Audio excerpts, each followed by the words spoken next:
Good morning, good afternoon, and good evening to all of you joining for the global launch of the 2022 Network Readiness Index, published by Portulans Institute and Side Business School at the University of Oxford. My name is Mariam Chadunelli, and I'm the NRI Project Manager at Portulans. The NRI 2022 ranks 131 economies across 58 indicators to assess their levels of digital readiness and to facilitate metrics-based informed policymaking on technology and ICTs. This year's edition of the NRI focuses on the role of digital natives in the process of digital transformation. Digital natives are young people that have never experienced life without internet and digital devices.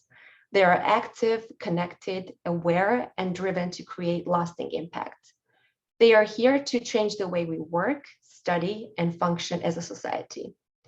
And so in light of accelerated digital transformation, it is timely to examine their values and intentions with which they will reshape our collective future, but more precisely, their readiness to do so.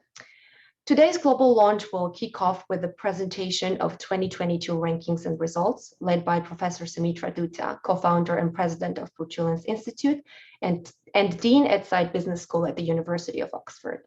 After the presentation, we'll hear high-level video messages from the representatives of UNESCO and governments of Brazil and Portugal. We will then move on to a panel discussion about youth and digital transformation moderated by Dr. Bruno Lanvin, director and co-founder of Portulans Institute.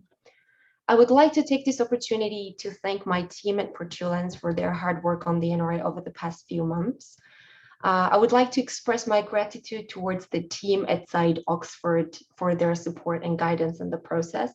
We're also really grateful to our advisory board members and the Joint Research Center at the European Commission for ensuring accuracy and relevance of the NRI metrics year after year. Last but not least, I would like to thank our knowledge partner Malumatia for supporting the production of this year's report, and the CEO, Mr. Yusuf Al-Naama, for his message that you will see on the screen in a bit. Without further ado, I'd like to give the floor to Professor Sumitra Dutta to share with us important results and highlights from the new report.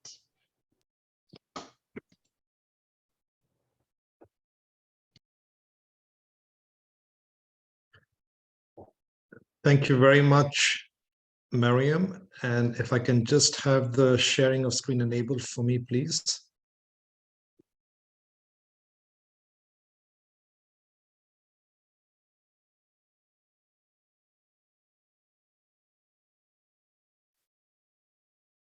Yeah, thank you.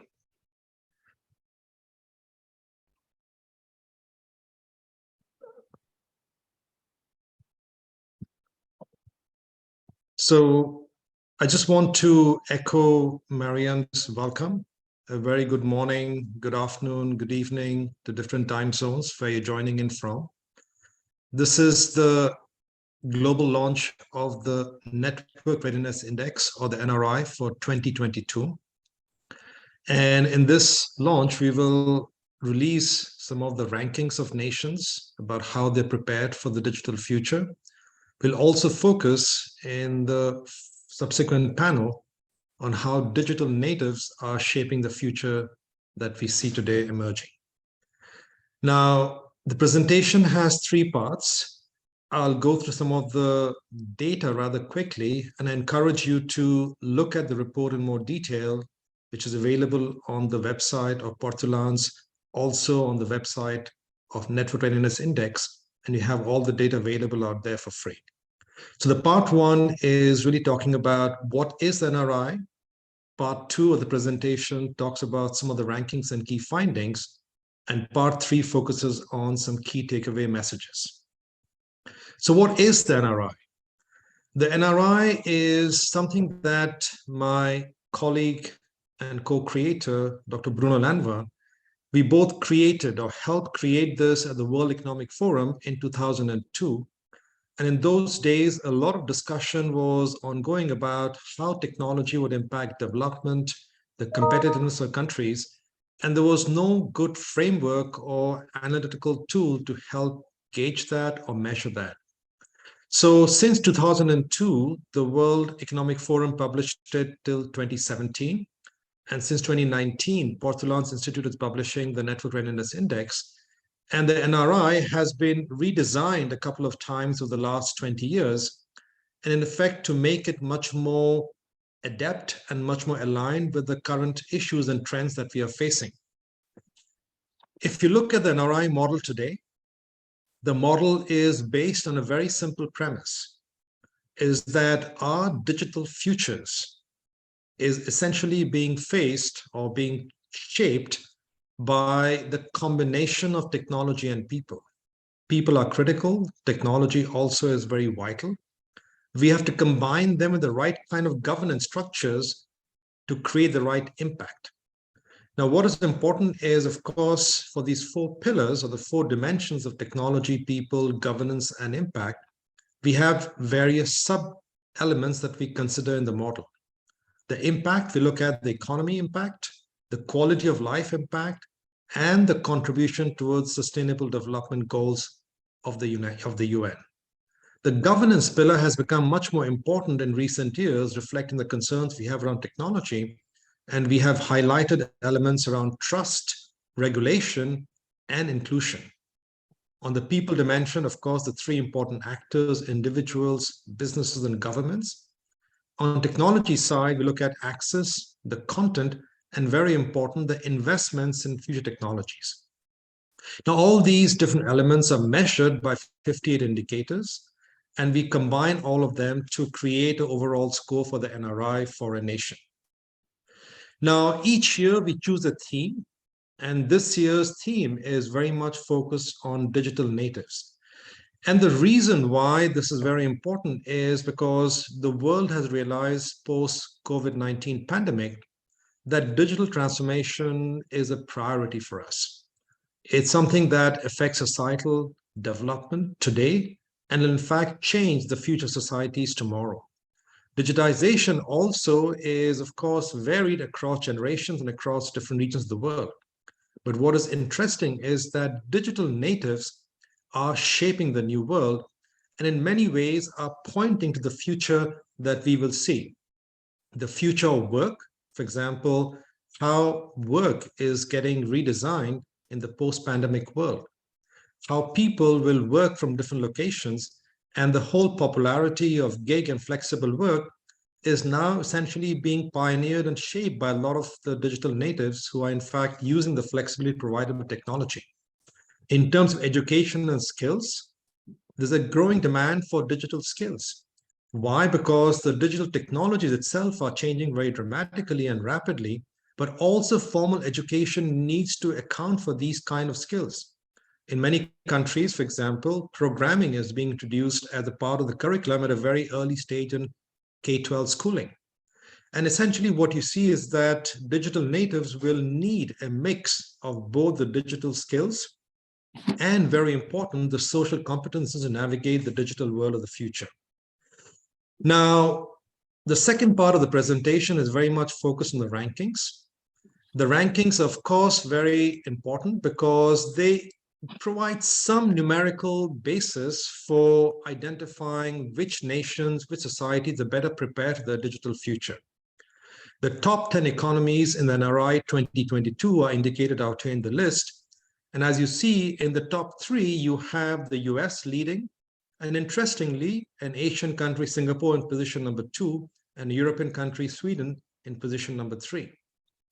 You see a sort of range of countries across Asia, Europe, and Americas in the top 10. And this is something that is a very good sign in some sense, because of course, what you see is that this whole digital revolution is happening across the world. It's not isolated to any one nation or any one geography. We also see some countries that are in fact moving up faster and closing the gap with the rest. China in position number 23 this year and Malaysia in position 36 are two upper middle income economies who are closing the gap rather rapidly. Now, the NRI has a lot of data, and so you can slice and analyze the data in multiple ways. I will only show you some selective slices and analysis out here. As I said earlier, I encourage you to look at the website for more detail and to analyze the performance of any one country in more detail. If you remember, there are four important pillars in the NRI structure: combining people and technology, right governance for impact. And on each pillar, you can actually look at which countries are rated higher than others. On technology, for example, US comes up, the rank number one. On governance, Scandinavian countries do very well. All the Scandinavian countries, Norway, Denmark, Finland, in fact, take the top three positions. And similarly, you can look at the countries who are leading on the impact and the people dimension. Now, of course, to understand some of these trends, you have to go and look at some of the finer data behind this, which will give you or give us a better insight into why some countries lead in some areas opposed to others. If you look at the rankings by income group, what we do see is that almost all the top 25 economies are high income countries. And that, of course, presents both an important challenge for us globally, because how do we ensure that the benefits of digitalization accrue to a larger set of countries and not just only go to the top high income economies and thus reinforce the position of high income economies? But we do see some countries moving up. As we said earlier, China, Malaysia, the upper middle income economies who actually are moving up rapidly. And interestingly, in the low middle income economies, you have countries like Ukraine, Indonesia, and India doing quite well out there. Of course, Ukraine is going through a very difficult situation right now, and we'll have to evaluate and see how Ukraine's position changes over time. But Ukraine certainly has a strong position out there. India has been also moving up in the last few years, and India's performance on IT is certainly commendable in multiple dimensions. In the low-income economies, we see that some African countries are moving up and doing interesting things.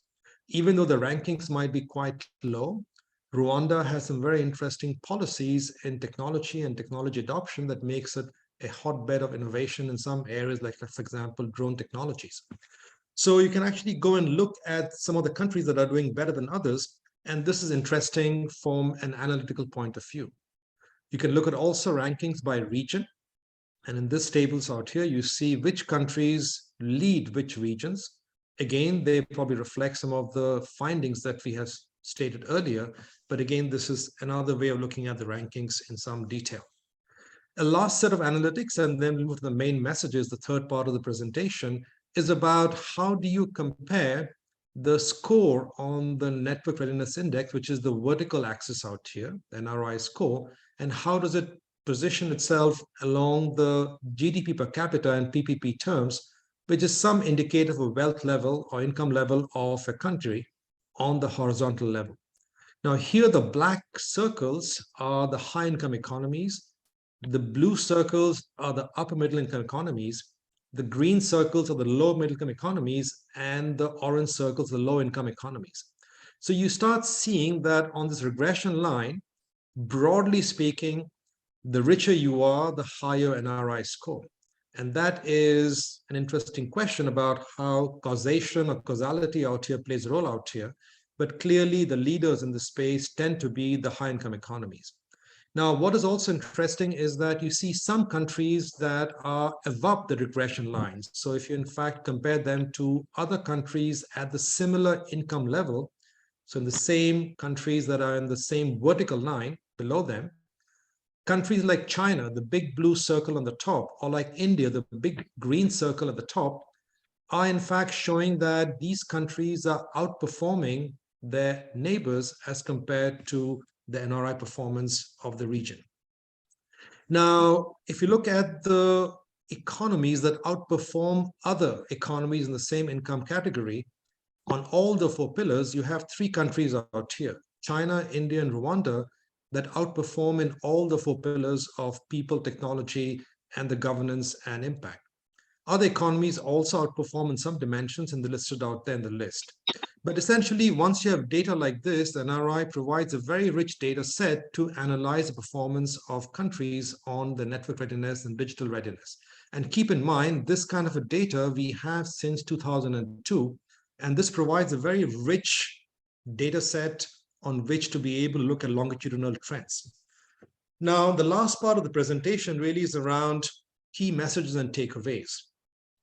Now, the message number one is a very obvious one, but it's a very important one. is that we are entering into a new digital era. Now, clearly, we have seen Moore's law and other kinds of progress in technology being quite dramatic, but it is well established now that the basic elements of the digital era, in terms of computation, in terms of data, they all are progressing exponentially. And we are hitting a tipping point in which the exponential curve is really rising up vertically. So what we can expect in the next 10 years, next 20 years, is that there'll be even a faster phase of digitalization, even more rapid, even more dramatic than what we have experienced in the last 20 years. So this will open up a whole new range of possibilities for us, whether it's a question of improvements in education, in healthcare, other areas, but also pose challenges for us in multiple ways in terms of distribution, inequality, and so on. Now, the issue of inequality is very important because there's a real fear out here that will this next phase of digital transformation, next phase of digital exponential growth, create new inequalities. And the reason is because on one hand, we might feel quite reassured that, well, mobile telephony has reached a large part of the world, if not everyone. But at the same time, what is important is that just basic access to high-speed bandwidth internet is not guaranteed for so many people. If you combine that with access to proper education and knowledge, again, the amount of people who have access to the full power of technology becomes smaller and smaller. And I think this kind of a challenge increases as you look at the future.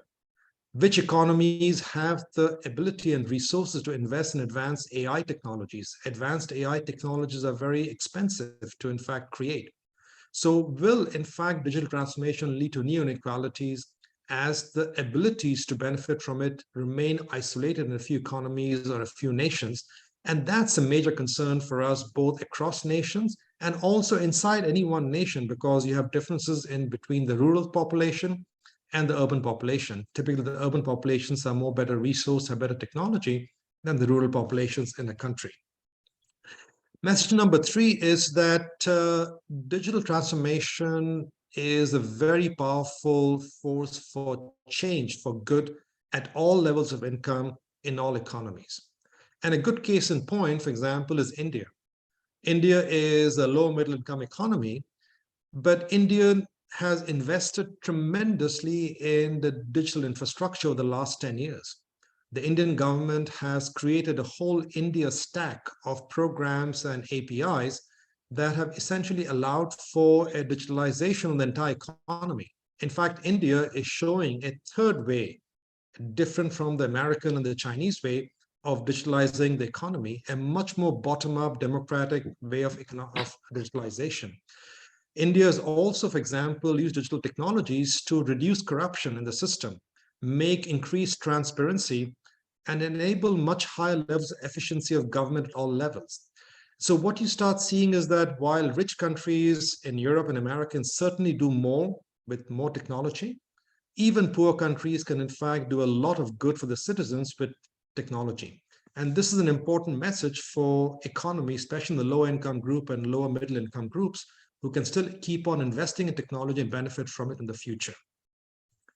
Now, message number 4 is something we have talked about earlier, and this is something which is becoming increasingly apparent today. Digital natives are colleagues, friends, sometimes family members who have grown up and have not seen a world without the internet. And if you think about the kind of expectations that the digital natives are growing up with, it's rather unique. The world that they have grown up with is a global world, is an open world, is much higher levels of transparency, much higher levels of interaction, and much more real time.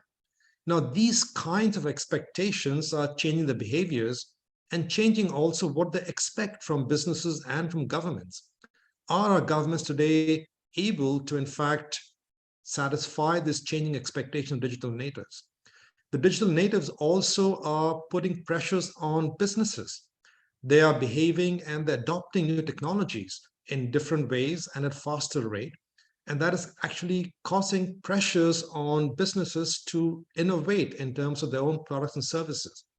So digital natives are often shaping the future of work, the future of business, and in many ways are showing what the future will look like for us in society, in business, and in government. Now, formal education is also evolving and will continue to do so. Education is an important part of this whole process of digitalization, and certainly being a professor and a dean of a side business school, I'm very pleased that businesses and business education in general is taking up this challenge. Increasingly, what you're finding is that people are much more focused on trying to include elements of digital transformation, digital technologies in the programs. There's much more focus on data analytics and advanced technologies like AI, not just as a field by itself, but also how they apply to marketing and finance and so on. But more generally, I think even beyond business schools, what we see is that a lot of employees will need reskilling because of all these new technologies. You need to have that basic digital mindset inside employees, inside businesses, inside government employees also, just to be able to adapt to these changes. So it's very important for us collectively to make sure that education evolves and we continue to invest in the digital reskilling of people. And this is a process that doesn't stop, because this is a process that continues. And let's keep in mind that many of us might feel that we understand the internet, but the reality is that we probably understand large parts of Web 2.0. But Web 3.0 is fast coming upon us, is evolving very quickly, and is opening up a whole new world. And even though we think we understand Web 2.0, the reality is that most of us do not fully understand the implications of Web 3.0. Web 3.0 today is probably at the same stage of Web 2.0 was in 1995 or 2000. So a lot of change is going to happen, and education has to keep pace with that in universities, in businesses. The last message really is a very basic one, very linked to the NRI and the focus of NRI, is that metrics. In management, there is a saying that goes, if you don't measure it, you don't manage it. And I think what is very important is that digital and digital technologies are a very important part of our future, collective future. They are impacting us in ways that we understand, in some ways in which we don't actually fully understand them. And it is very important for us to try and measure them, even if the measures are incomplete or any of the measures are not completely correct and have to be evolved each year. And this measurement is important for helping businesses, helping governments, helping societies keep track of what are the important influence levers to, in fact, be aware of and to keep monitoring. The NRI is a very important tool out here. And we do hope that the NRI actually helps people plan for the future and prepare for the future, just as it has helped many governments, many societies plan for the digital futures over the last 2 decades. So let me end by just highlighting very briefly that this project, like NRI, is of course the collaboration of multiple individuals, multiple talented experts. The core research team is indicated out here, and I'm very grateful to all of them for the support. We also have a technical advisory board of the NRI, and each one of them are experts in the whole space of technology and measurement, and we're very grateful for their support too. And also we have an advisory board, and the advisory board members provide us with very grateful advice and support as we go along in this process. So let me close by thanking you for your attention. As I said, you can learn more at these 2 links indicated below, networkreadinessindex.org and portulansinstitute.org. Thank you for your kind attention. Over to you, Mariam.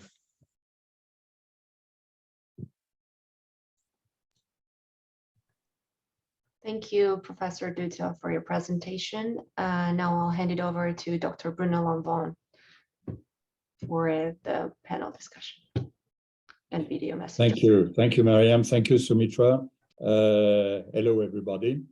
So we're now moving to the interactive part. And in between, we have a semi-interactive part. That is, we have received 3 important video messages, very short one. So I'd like Miriam to show that to us before we move to the panel discussion. The first message is from Taufik Jelassi. You just saw Taufik's name and picture in the last slide presented by Sumitra. He's part of the NRI advisory board. And Taufik is the Assistant Director General at UNESCO. So can we get Taufik's message?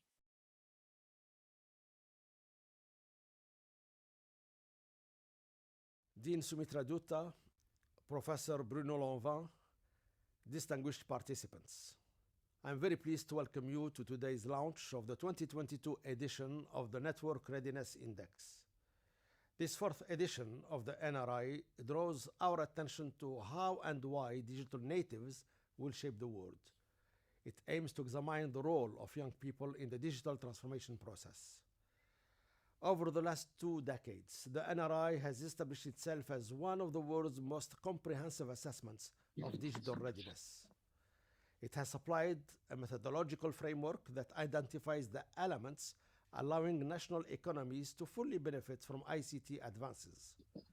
As a result, many countries use the NRI to develop their digital strategies, connecting technology with governance and people in order to achieve impact on the ground. Today, there are 1.2 billion young people aged 15 to 24 years, accounting for 16% of the global population. Young people worldwide are rightfully demanding more just, equitable, and progressive opportunities for education, employment, gender equality, and a healthier environment. I would like to congratulate the NRI team and Portunance Institute for prioritizing areas that matter directly to younger generations, including sustainability, inclusion, governance, and trust. In the new digital era, digital natives shape the future. This is why many initiatives of UNESCO focus on young people in terms of skills, education, and well-being.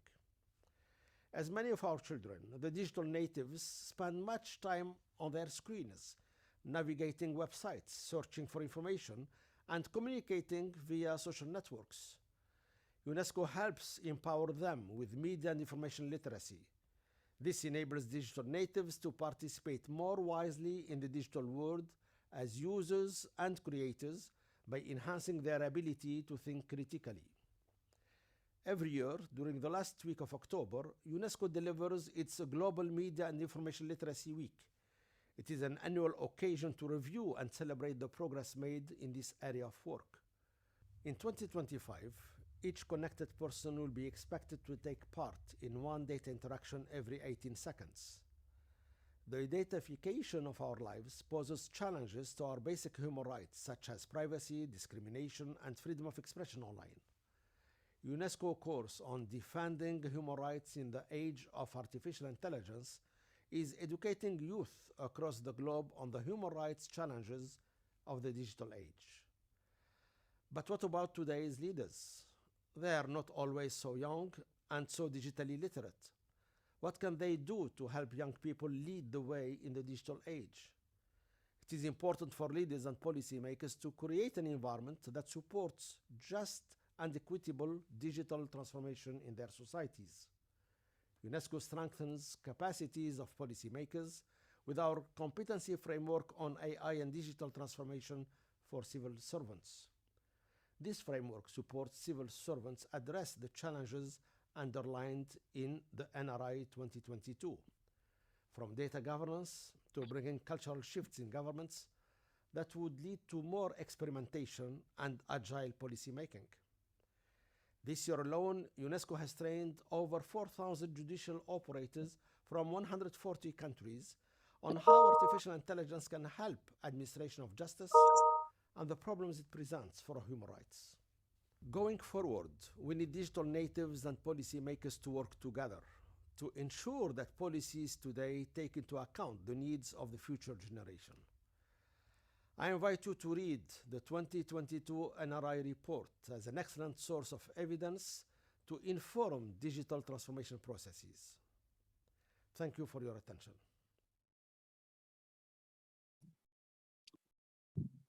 So the second message is from Paolo Alvim, in his capacity as Minister of Science, Technology, and Innovation of Brazil.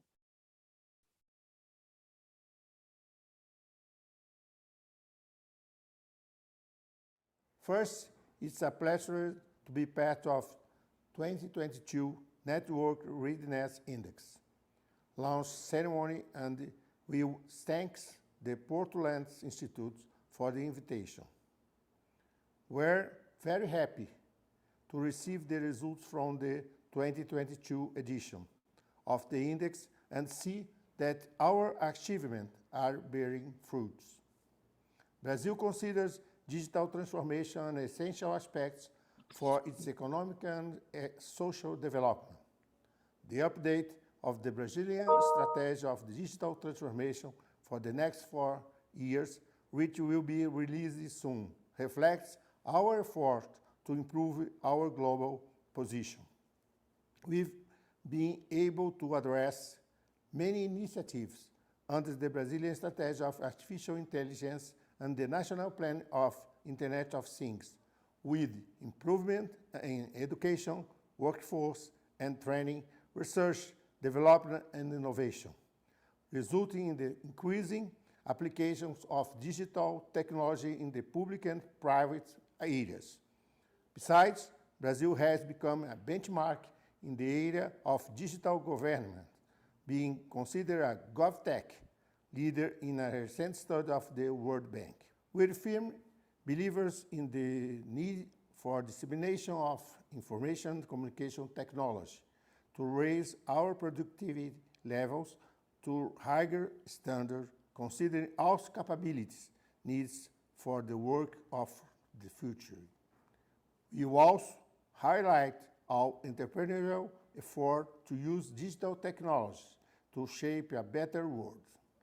These initiatives will be particularly relevant to solve global challenges as the climate change, which demands new innovative solutions in order to foster renewable energy, sustainable agriculture, native forest preservation, among others. We congratulate the launch as a fundamental step to first countries to improve their digital policies, and we cherish our partnership.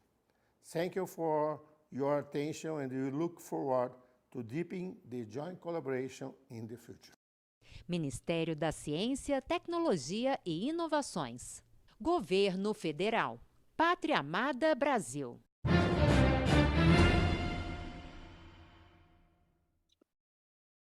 That message from Brazil allowed you to hear a little bit of the beautiful Portuguese language. We are not going to leave the Lusophone part of the world. We move to Portugal to hear the message from Bernardo Ivo Cruz, who is the Secretary of State for International Trade and Foreign Investment of Portugal.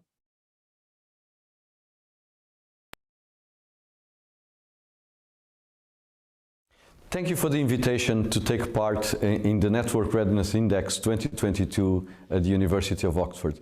I am very sorry not to be able to be with you in person, but I would like to share some thoughts and some comments on your work. We have now today the last day of the Web Summit here in Portugal. For the last 4 days, around 70,000 people have been sharing ideas, sharing plans, and changing the world. And everybody who changes the world are by nature optimistic. And that's what we see here in Lisbon over the last 4 days. In technology that will change the world, but it's not only a business. It's a business followed by and accompanied by concerns about the environmental impact and concerns about the social impact that the new revolution will bring to communities, countries, and the international community. When we think about the way that we've learned and that we act on the environmental revolution, on the environmental change, and the way that we responded to it, we have lessons to learn. We knew the United Nations for the first time mentioned climate change in the 70s, and by the end of the 1980s, we knew that climate change was a reality. There was science, there were reports, and we had the intergovernmental panel on climate change. But then we spent 35 years debating if science was science. And now we have to do what we could have done very easily and with time. We have to do it now in a rush. We have to change 150 years of economic structures in about 15 years. We should not make the same mistake with the digital transition. We should learn from our mistakes on the environmental change, and we should sit down, all of us, you who are changing the world, the people that are here in Portugal taking part of the Web Summit, governments, international organizations, trade unions, businesses, and civil society organizations, to make sure that we understand where the digital transition is taking us, where this fourth industrial revolution is taking us, and make sure that we are able to give the answers that we need to give. We should not wake up one morning and discover that the world has changed, and then we have to rush to give it answers to it. We have time, not much time. You are changing the world very rapidly. People here at the Web Summit are changing the world very, very rapidly. But we still have some time to take care of the impacts of what you do. We have time to prepare for a new curriculum at universities and schools. We need time to prepare for the social security instruments and public policies that we need to be able to answer the impacts on that digitalization will bring to society. We need time to make sure that business and trade unions are ready for this change. So I urge you to sit down with governments, with NGOs, with business and trade unions, and with international organizations, and help us understand where we are moving to. Help us understand what the changes are and how can we prepare to be able to, when it comes, and it will come soon, we'll be ready to welcome it. Thank you so much for your attention.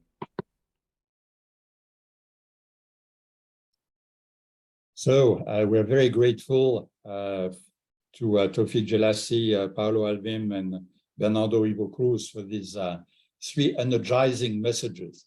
Let me now turn to our panelists. I will just mention their names and current function. You have their full bios in the website of Portulan and of the NRI. So I will mention them in alphabetical order of first names. That means that you are first Alexander Levossi Sayed, who is co-chair of the International Steering Committee of UNESCO for the Media and Information Literacy Alliance. So welcome, Alexander. Our second panelist, again in alphabetical order of first name, and I'm cheating a little, turning the W of William into the B of Bill, is Bill Dutton, who is a senior fellow, Oxford Internet Institute, University of Oxford. Welcome, Bill. Thank you. Our third panelist will be Cecilia Zhao, who is an investor, venture and growth investor in Kinnevik, based in London. Hi, guys. Welcome. Thank you. And last but not least, Emily Herrera is also an investor with Knight Ventures. Welcome, Emily. Thank you for having me. Or should we call you M? You can call me M. Okay. So it doesn't change anything to the alphabetical order. So welcome to all four of you. We heard, as I said, very energizing words from the three video messages we just had, which in many respects echo what you heard from Sumitra in the presentation of the report. But we have about 40 minutes for what I hope will be a lively conversation. Let me first turn to maybe Emily, reverse alphabetical order. We've heard Tawfiq, we've heard words about the future of work. And it is very clear that digital natives are much more comfortable than their predecessors with non-hierarchical type of organizations, with gig work, with ways to work in a more flexible and adaptable way, and that maintaining a healthy work-life balance is also something that is important for the new generation. What is your view and your experience regarding these changes? What do you think are deep changes, and what do you see as likely to happen in the years to come? Sure. And again, thank you for having me. So I think there are really probably three main changes for the way that Gen Z sees work, or kind of these new age consumers. So one of them is being more data informed rather than being data driven. So a lot of them are doing high diligence and research on kind of the backgrounds of these companies that they're working for, individual managers that they report to, and really are trying to find the optimal fit so that they can solidify their careers long-term in these institutions. So that's partially more of a reaction to now we have the opportunity to do it with the internet, but also secondarily a mistrust of general institutions and general companies since growing up in the 2008 economic climate, and then also kind of just a general distrust of journalists and higher media. This is more of a reaction of being open to more information so that individuals can make their own decisions long term. But again, it's more kind of to formalize the trust and long-term relationship, which is something that Gen Z is really looking for, but is still trying to navigate long term. And then also second to that, they have a strong inclination for inclusivity. And I think that is more of a reaction of the younger generation being the first generation to grow up without kind of not inclusive policies long term. And they had to have a larger expectation of that. And it kind of age differentiation, whether being power dynamics to younger people or power dynamics to older people, all kinds of mistreatment really are not things that the younger generation is used to growing up on the internet. So I think that those are really two larger points.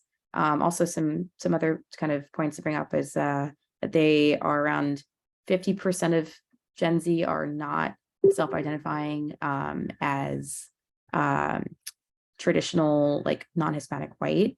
And I think that also is a reaction of growing up within a generation where kind of segregation and non-fair policies were accepted.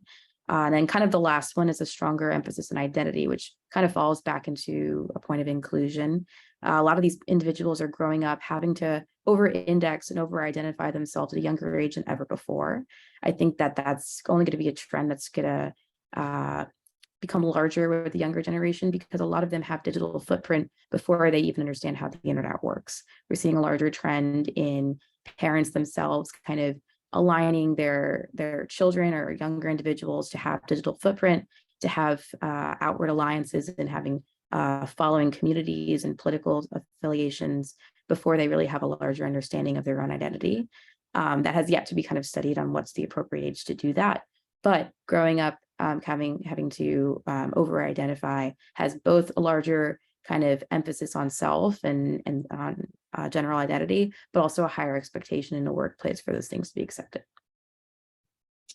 Thank you very much. And thank you for also flagging two important elements that I think should be part of our discussion. One on inclusion, which is clearly one of the values that these younger generations herald.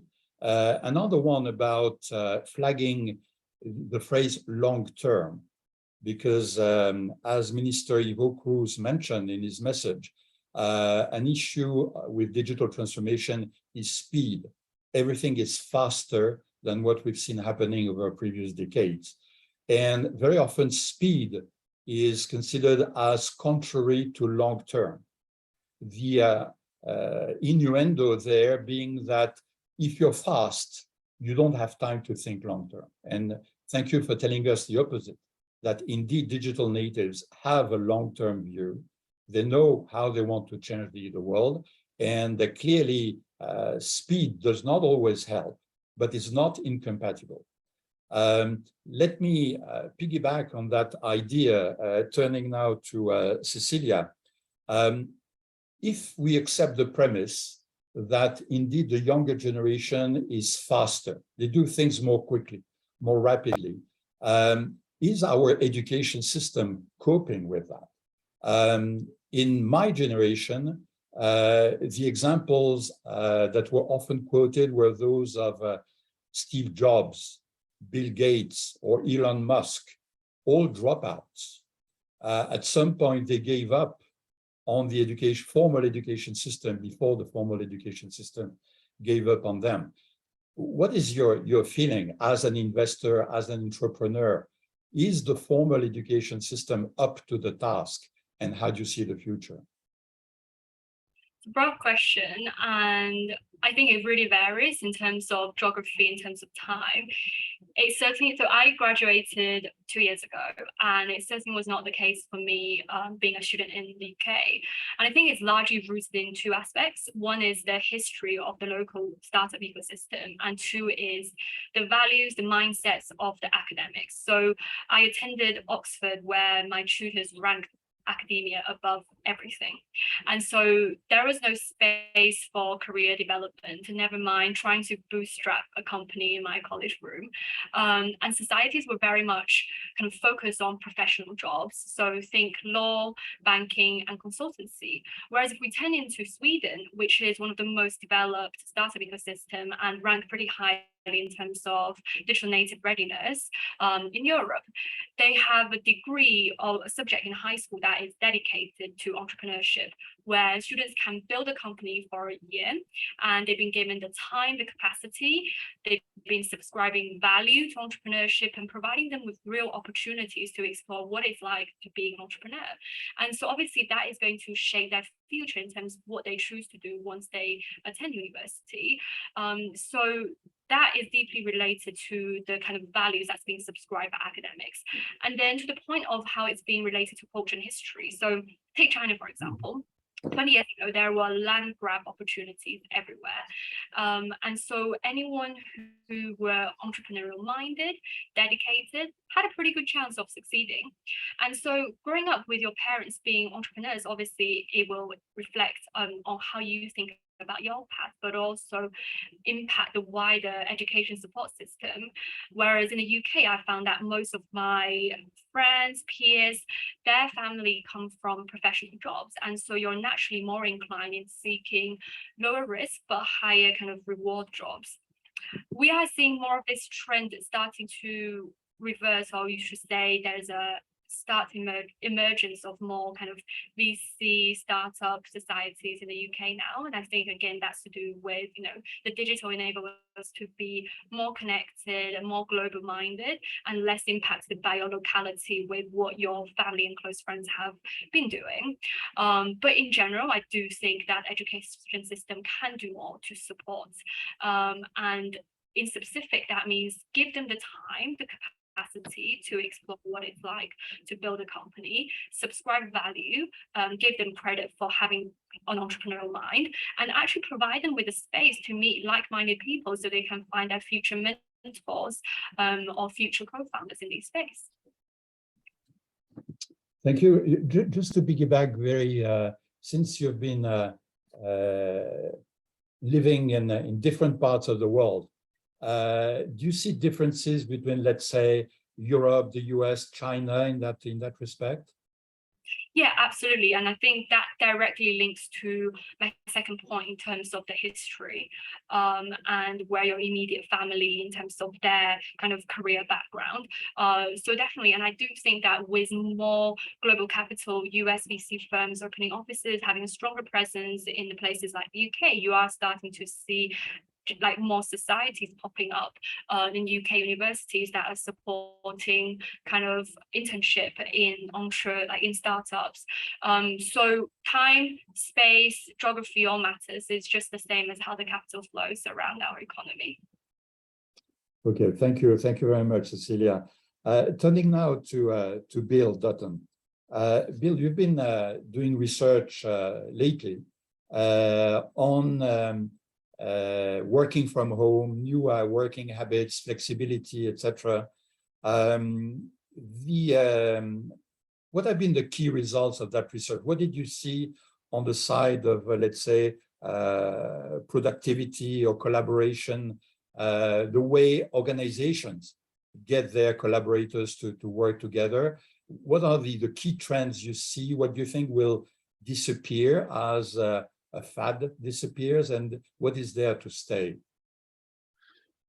Thanks, Bruno. Yes, we've been, I mean, over the past years, we've this discussion of digital natives being more likely to want to work at home, for example, or work remotely, has been quite prominent. I agree. And then the pandemic happened, and then this had a transformational impact that no one expected, and so with the pandemic, the main story was that this was going to cause a huge amount of this is going to cause trouble as people move home. They're going to have cybersecurity problems. It'll be difficult to work, etc. So we did a global survey of 130 countries of over 7,000 online surveys, not a random sample, but focused on people who are in working age. And we found how dramatic that was. I think it went from about 20% of people working from home in our sample to over about 60%, tripled the proportion of people working at home. And of course, after the pandemic, we asked before and then during and after the pandemic, it subsided to about 40%, but that's still quite substantially increased over before the pandemic. Likewise, so people after the pandemic subsided in many countries, tended to move. Some people moved back to working from the office, but a lot of people stayed with working from home, young and old, and also to hybrid forms of work, which I think is particularly interesting. In a sense, it is attractive to work at home, more attractive than before. I mean, we couldn't get students to do online education. We couldn't get people to work remotely very often, but the pandemic forced people to do this, and they found they liked it more than they might have thought. I mean, we have technologies like Zoom and Teams that enable this, but cybersecurity also enables it. Corporations created cybersecurity support so that some people could work at home. So they were able to scale this up so a larger proportion of people could work remotely. And it's actually enabled that. We had a number of attitude questions about what they perceived to be, what they liked, disliked, or what.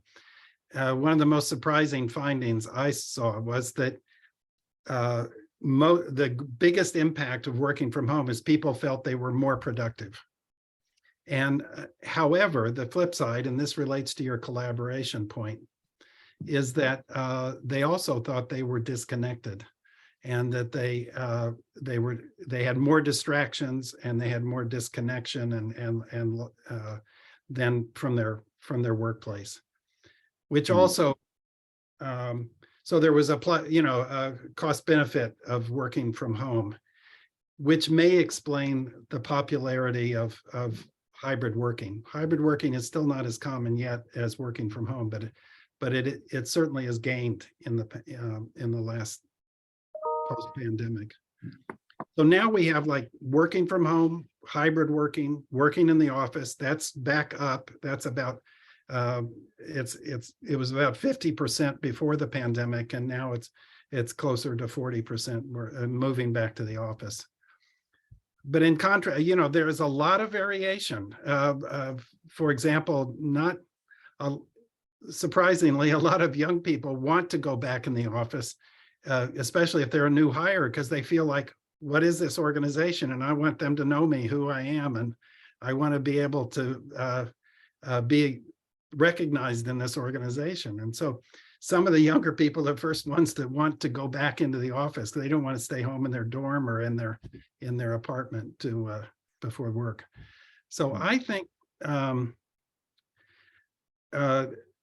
the work, it's been much more, this transformation has been enabled by the internet and enabled by cybersecurity advances. And it really is fundamentally changing the patterns of work at home. And the problems we saw, with most interestingly, was not moving home, but change. That is, people who were working at home and continued to work at home had no more problems than before. People who worked in the office and continue in the office had no more problems. It's people who are working in a central office, then moved home, had somewhat more problems with security and other issues. But I think the jury is still out. I don't really know how this will evolve because of these issues with collaboration and being disconnected and one of the things we found, we asked employees whether their organizations supported working from home. Were they open to new ideas like this? And most said they were. But then there, we've heard of famous employers like Elon Musk saying, you can pretend to work at home if you want, but we want you back in the office. And we don't know how many organizations will push people to come back in. But I think people are finding it harder to get people to come back than they ever expected. And education as well. A lot of students don't even want to stay home, and either they're not feeling well or they want to sleep longer or whatever. So there's it's a huge problem now how to sort this out, because it's pretty difficult to manage all these arrangements. Yeah, as if they could not sleep in class. Okay, but thank you, Bill. Thank you for reminding us that it's not because you work on digital issue that you have to think in a binary fashion. It's not on off, it's not black or white. Hybrid is clearly the way in which we are going to see most innovation in the years to come. And as you said, the jury is still out. Let me now ask Alex about something that Tawfiq Jelassi mentioned in his message, which is the subject of inequality. That is, indeed, we see all the potential that technology represents for younger generation and vice versa. But we also see that not all young people have the access they wish they had to those technologies, especially in the poorer parts of the globe. What are the messages you have for these people or for the international community as a whole? Thanks, Dr. Lanvin. I'd like to thank you first to Dr. Dutta, Dr. Lanvin, and Dr. Chadwelly for this kind of invitation. I'm very happy to be here. Listen, I'll tell a story that last year I produced with UNESCO a media literacy course based on podcast and radio. This will be delivered 2023 for communities that don't have access to the internet, mainly Africa, Latin America, some spots in Asia, and also some spots in Eastern Europe. So this is a reality itself. We need to face the communication ecology, cite it as complex as it is. If you raise some numbers, Dr. Lanvin, for example, in Brazil, 75% of the population had access of the pandemic COVID-19 information through TV, through television, which is a mass media. Is still stuck on Frankfurt School 30 years ago. And I'm a host a TV show here in Brazil about media literacy because I think it's important. It's delivered to a lot of people. So we have a complex and unequal ecology of communication around the world. But at the same time, I have 2 points that I think it's important for us to address to it. The first one is that the algorithm and the artificial intelligence, they are a critical point for education nowadays. And it starts from the time we were born. because of course, we can consider the digital native people who are very handy dealing with gadgets and digital technology.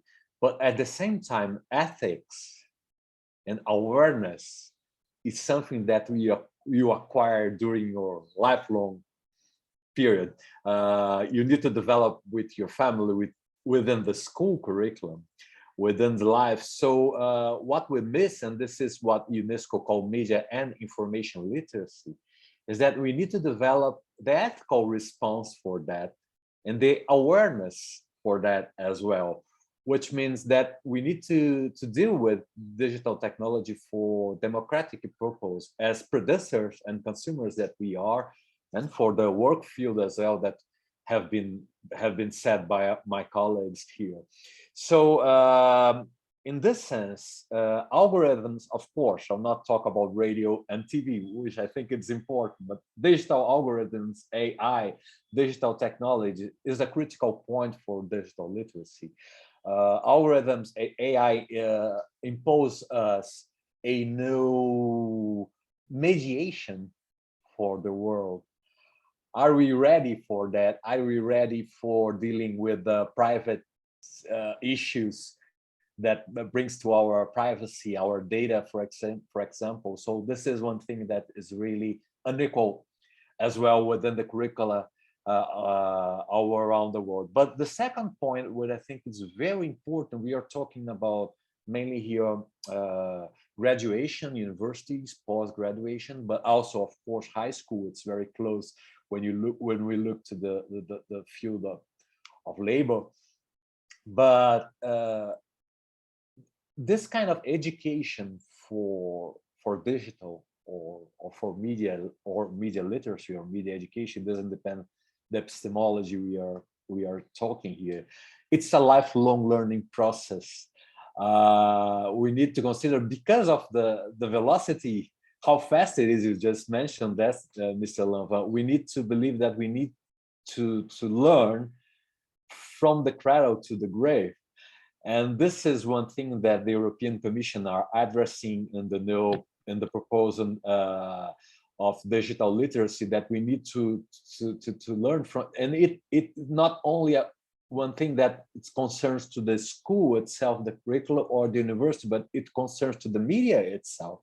How the media educates to the media, the entertainment and everything. The family, the roles of the families within the youth, basically the youth.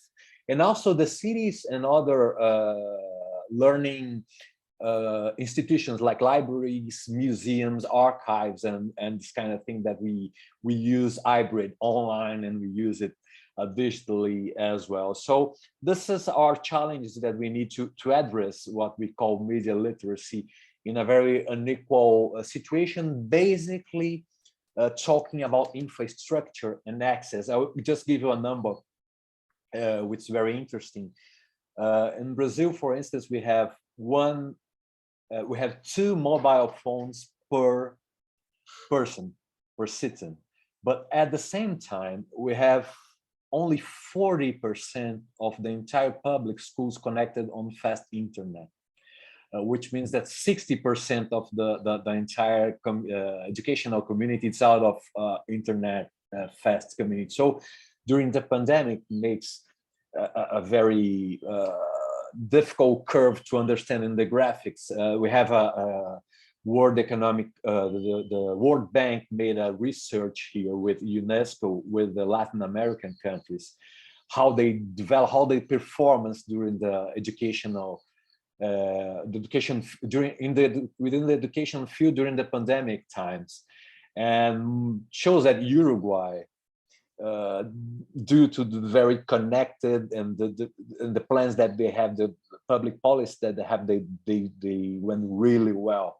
But countries like Dominican Republic, Colombia, and even Brazil, they don't perform very well. So we are dealing with a very complex ecology of communication. And when you look through the worldwide glass, it doesn't surprise me, for instance, to see Singapore in the second place of the network readiness index, because Singapore, it's for a long time, and I have a contact there, they are investing in teachers training as one key issue to deal with that within the school since the early childhood. It doesn't surprise me to see Singapore in the second position, most of that 4 points that you bring, because they are investing in that for at least 15 years. The same happened with South Korea and Finland, that appears in a very good position as well. So it's just part of the entire interpretation of this inequality. Yeah, thank you very much, Alex, and thank you for reminding us that education remains the key instrument to fight inequalities. The example you mentioned among differences among countries in Latin America and the Caribbean is very interesting for us when we work on NRI, because it tells us that there's no regional story. You take any group of countries, everybody has a different way to cope, and some do it better than others. Singapore, Korea are remarkable examples. At the World Bank, when we developed the knowledge economy framework, we often took the example of Korea and Ghana. In 1964, Ghana and Korea had the same income per capita. Look where both countries are now. And the difference was the accent on education. It was the only difference in 1964 between the two countries. Yeah. So that leads me also to flag one element, which you will find in the report, which is that COVID has increased inequalities in that regard. In many parts of Africa, for instance, kids have been prevented from going to school for almost 2 years. Now, when that happens in a country like France or even Brazil, you say, okay, they will be delayed by 2 years in their courses. In Africa, most of them do not go back to school, especially girls. So we have some kind of irreversible phenomenon by which, whether or not we are in a digital environment, external shocks have more irreversible aspects in a poor country than they have in a rich country.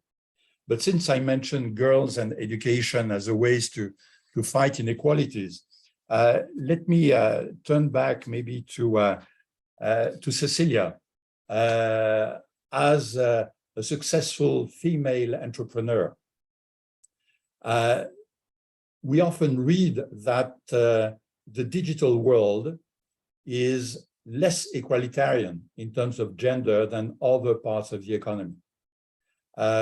We see in statistics that girls do better at school in maths and technical subjects. But if you look at the IT sector, suddenly the proportion drops. Is that something which you think is temporary, is being corrected, or is additional support and action, I don't say affirmative action, but supportive action needed to ensure that females are given the same opportunities as male in the digital economy? Or is that happening anyway? So I think there are two parts to this. So if we step away from the digital economy overall, and just looking at the general trend of seeing more female investors, creators, founders, is more of a theme of the diversity movement over the last kind of 5 to 10 years. So especially, I guess, in the VC world, where traditionally you have seen a lot of male capital financing male entrepreneurs.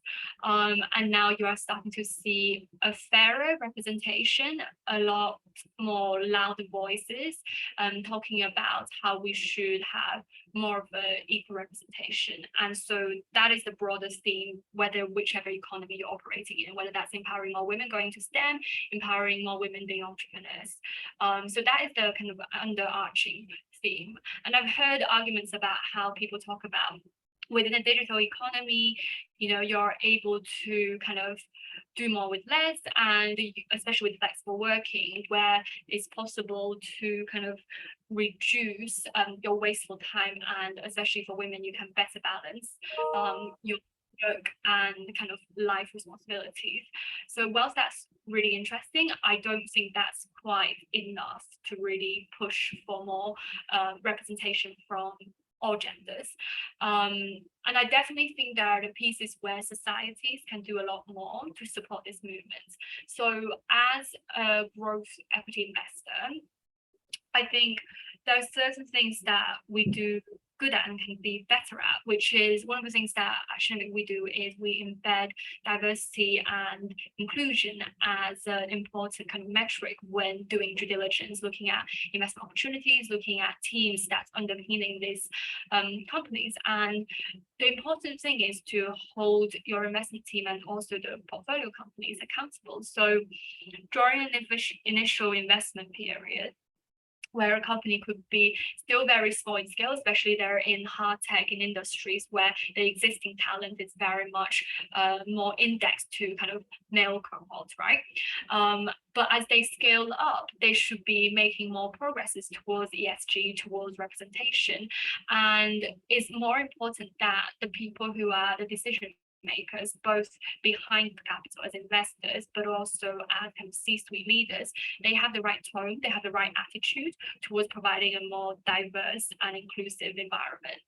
And I think as kind of aspiring females in whichever space you want to operate in, there are already a lot of communities and groups that is trying to bring underrepresented individuals together.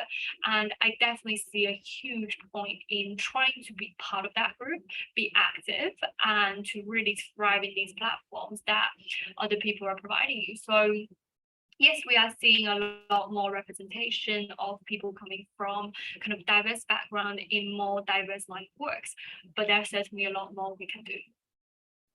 Okay, thank you. Thank you very much, Cecilia. Let me turn the next question to both Alex and Em. And that will be about social media. It's difficult to talk about digital natives and their involvement in this global information society that we see evolving without mentioning social media. On social media, we've seen the good, the bad, and the ugly. We've seen many things changing. We've seen Facebook trying to get away from that space and renaming itself Meta. We've seen what happened with Twitter, or is still happening in that context. So let me ask both of you, and if you have a quick response in 1 minute that would allow us to keep on time. What is the value that you think that younger generation are bringing to the global economy through social media? Or is that still something where, as Bill said earlier, the jury is still out?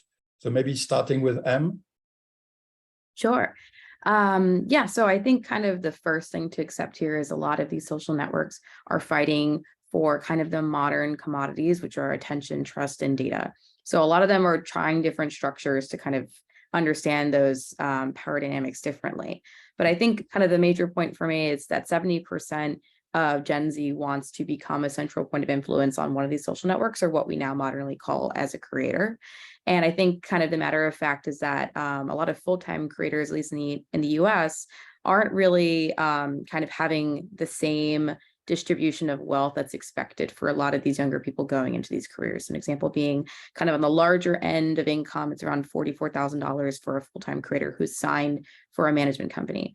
And I think kind of the future of that is a lot of these younger people will grow up to understand that it's not kind of the only thing you can do is become a full-time creator, but there are really two different paths for that. One being part-time unsigned person with a full-time separate career. And then the second one is really as an investment thesis at Knight, we're really focused on, and that is working for these creators kind of in what we call what our modern definition of future work is, in the content kind of strategy, community management, modern online production, and creator relations, which is kind of more of like the new age of business development. And so these are really crafts that aren't taught in modern higher education platforms and really have to be learned in these new institutions of individual creators. An example being one of the larger creators on the internet, his name is Mr. Beast, and he has around 300 people that work under him full time. And these are now kind of the new age individuals who are shaping the future of those kinds of careers. And those are now people of influence who will go on to teach kind of the modern new age aspect of doing these careers professionally. So that's kind of how I see the future of work of these social networks is now kind of creating these modern influencers for these new age of jobs. Thank you very much, Emily. So Alex, you understood the question. Now, Yeah. Given your UNESCO-related experience, I would say, do you feel that the education system is actually enabling younger generation to have the skills that Emily just described in terms of becoming influencers, creating businesses out of social networks in particular? Should have, but not. We develop in UNESCO a full curriculum about this. 550 pages we develop with 300 specialists, but it's not in schools yet, as it could be. And public policies are taking information to develop this. But there's one point that social network works, according to some researchers, it's the good side of that is the connection, and to develop, for example, new business and this kind of thing. People, they are stuck in countries that are not able to travel or to know another cultures and to meet people from another culture. Of course, social network make it enable for people. But the thing that we check in UNESCO is that the sense of the word source of information now is confused. So we are going back to check what is a reliable source of information, and social network generally. And even if you consider, for example, some researchers consider WhatsApp and Telegram a social network, which I disagree, but they are not sources of information in that. They are just reproducing things that are already created in other networks. So how to find a reliable source according to democratic and scientific basis of the country they are based in, and how to select information is the new deal of the school curriculum now. Is the thing it's actually is the learn to learn. Is how do you learn to learn anywhere? So this is one key message that we need to address when we think about social media and the flows or the flow of information. It's consequent misinformation. It's how we learn to learn within the school to deal with that. That's a beautiful formula. Clearly, what we've seen is that those among digital natives who had been successful are those who have proved able to go beyond mastering the technology. They were the ones able to think in terms of environment principles. There is a saying I heard in Africa about the difference between science and technology, saying that science is what a grandmother can teach her granddaughter, and technology is the other way around. And very often what we have in the younger generation is people who are sincerely persuaded. They truly believe that as long as they master technology, they master their environment. And that, so thank you for reminding us of what the source is, how you identify it, etc. That clearly needs to be part of the curricula, which allows me to turn to Bill with a question. And again, if you have a 1-minute answer, that would be great for our timing. In terms of this environment, do you feel that notions like regulation, I'm not saying moderation, I'm saying regulation, is important for digital natives, or is that something which is the victim of an oversight? Clearly, what's happening around Twitter and other social media may help people become more aware of the importance of regulation. What is your analysis, Bill, about this? Well, I'm personally, I think I'm worried that we'll have inappropriate regulation because people, I think a number of people have a technologically deterministic view of, social media causing problems, or a particular social media being a source of problems, when, to go back, how do we learn about these things? From formal education, or formal education has been very clumsy at teaching anybody how to use the internet and social media. People learn that often on their own, and with family and with friends, and so putting this technology in their hands is critical. And experience with technology mitigates many of these fears. I mean, I listened to a commentator recently who castigated social media and the need for regulation. And he's my age, he's a senior, but he has never used social media. So he had no idea. And I think experience with technology is the best way people get a learned level of trust in technology. It's not a scary world that people perceive who do not have experience online, but it's not something you have blind trust in. And this is really, I think, where it brings it back to the fact that it's not just technical knowledge, which maybe digital natives have, but it's social competence. And as Alexander said, ethical experience with applying ethics in day-to-day conversations and work, understanding how you communicate with other people and how you do civil conversation. These are social competencies that are as important, if not more so.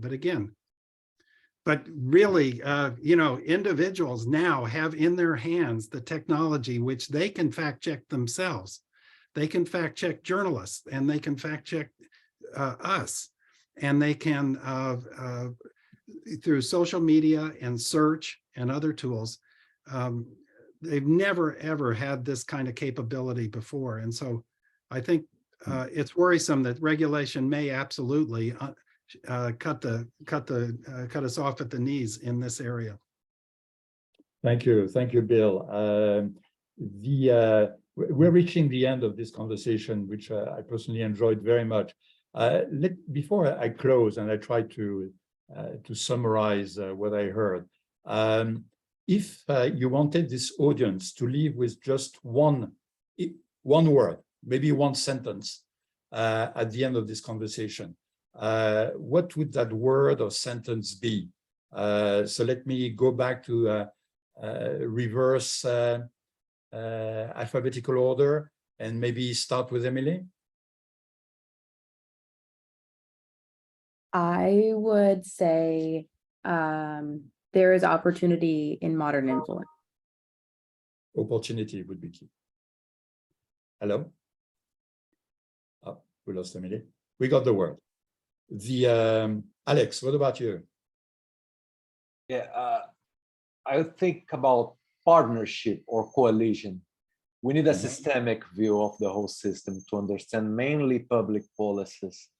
The best examples are a set of public policies that doesn't affect, as Bill said, doesn't affect straight the right of publication, but regulate in a different way the things.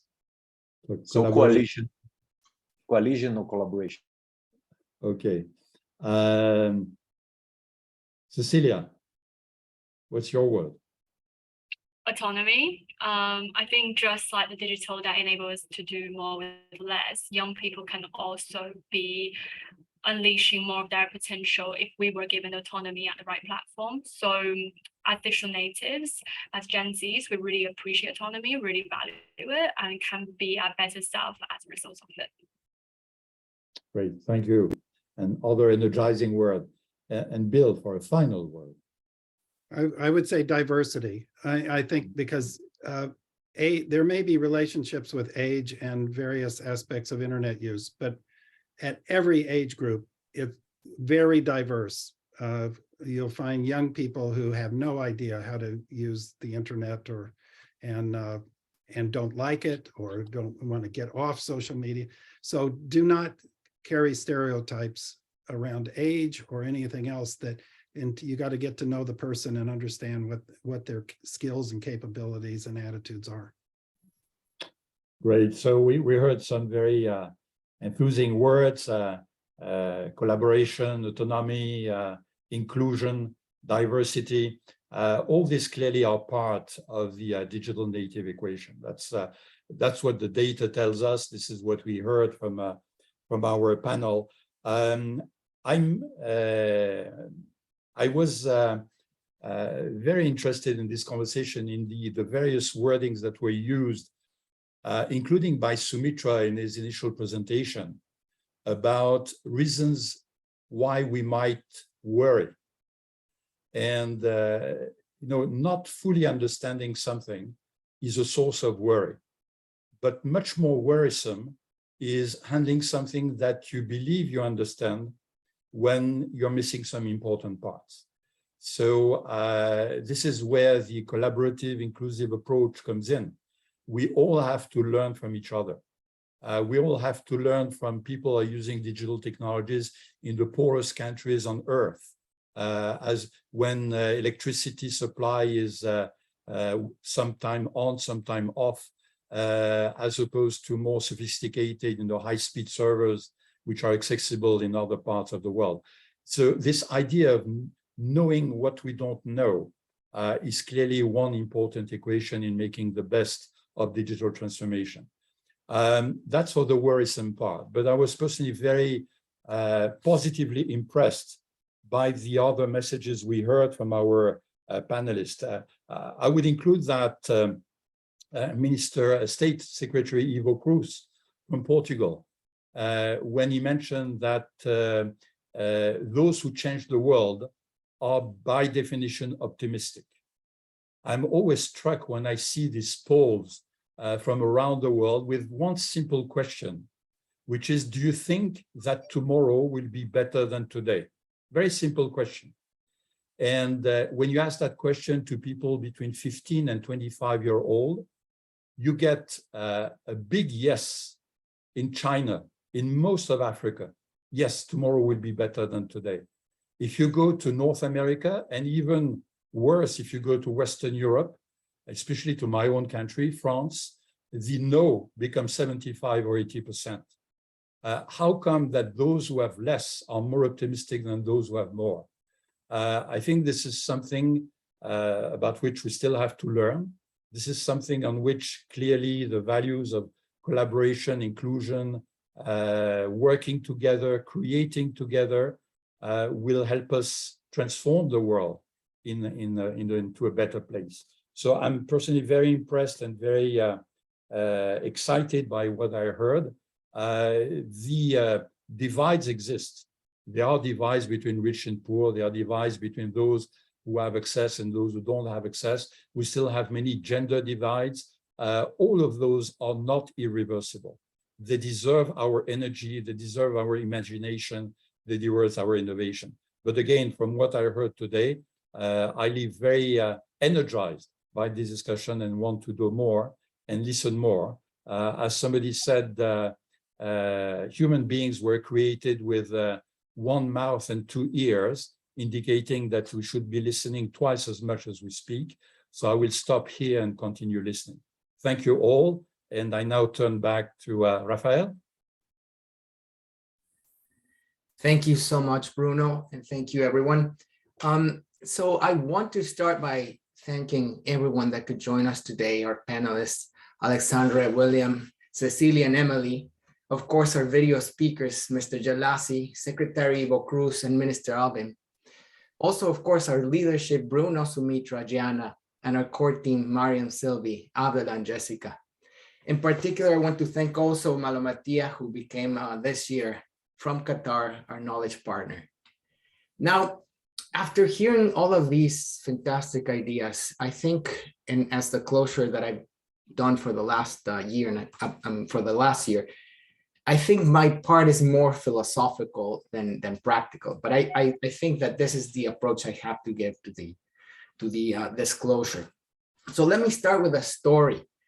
And, you know, in August 77, NASA launched 2 interstellar probes, Voyager 1 and Voyager 2, using back then the latest technology, digital technology. So the idea of this probes was to take this technology out to space and see if they could run into someone or find something that could actually understand what was part of these interconnectivity and enormous technological advancements for the 70s. But among the things they also carry this golden phonograph that contained an interstellar message. So the idea there was to show not only the technology, but to show that the humans at that point, we as a civilization, were highly developed and civilized. You know, the album also contained pictures of art, music, etc. So it was a way of displaying technology and art as saying humans are highly developed. Well, this was under the shadow of the Cold War. And the reason why they did this is because, of course, the fear that maybe humans and everything that was in this planet would not be available for too long after this launch.